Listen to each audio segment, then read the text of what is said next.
Shabbat Shalom. This week's parsha, Parshat Bamidbar, we start the fourth book of the Torah. The book itself is divided up into three parts.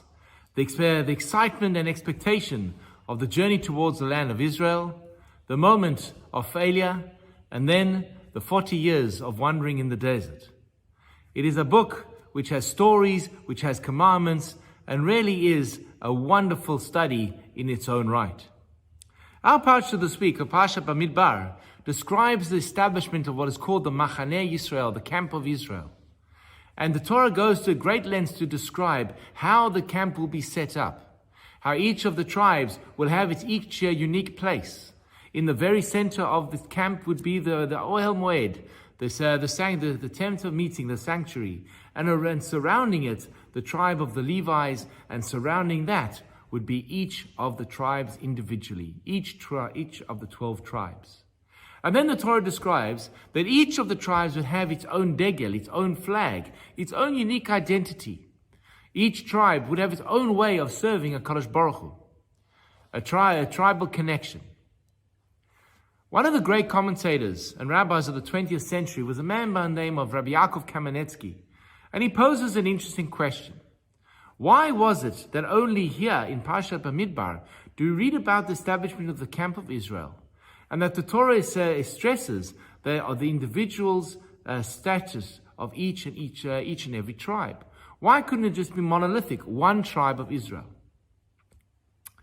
Rabbi Yaakov explains that something very important, that amongst the Jewish people, there was always going to be a sense of individualism. We experience that to our very day. There are different customs of the different communities. Sephardi custom versus Ashkenazi custom. Hasidic custom versus Miznagdic custom. The Yemenite customs, Italian customs. Each Jewish community has developed its own set of customs, which distinguishes us from one another. But there is something overarching that unites each and every one of us. And that, of course, is the Torah. Says Rabbi Yaakov Kamenetzky, if we had just left Egypt and God had said, I want you each in your own tribes, that would never have allowed for the unity of the Jewish community. It was only when we had the shared moment of standing at the foot of Har Sinai, Vayichan, says the Torah, one nation with one heart, when we all received the Torah, could we then be able to divide ourselves on tribal lines. And the way that the camp is structured is of great significance.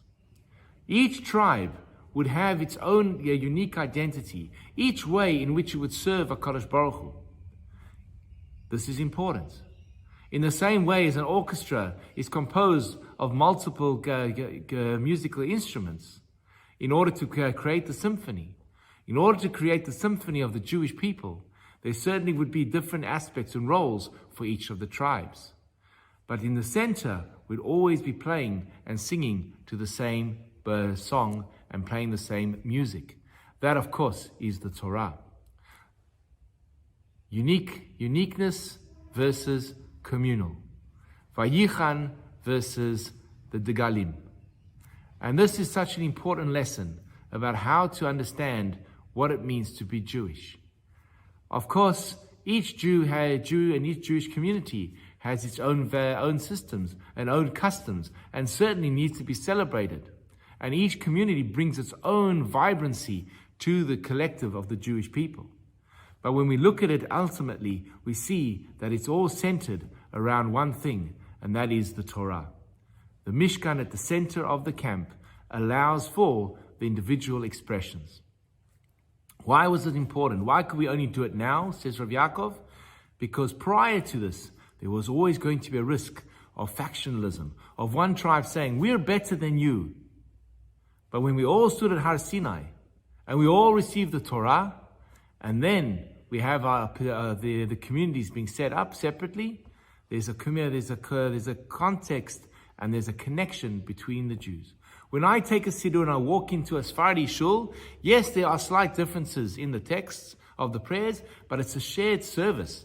I understand we're now saying the opening verses, the Psalms. We're now saying the Shema. We're now reading from the Torah, reading from the same parsha, no matter which shul I walk into.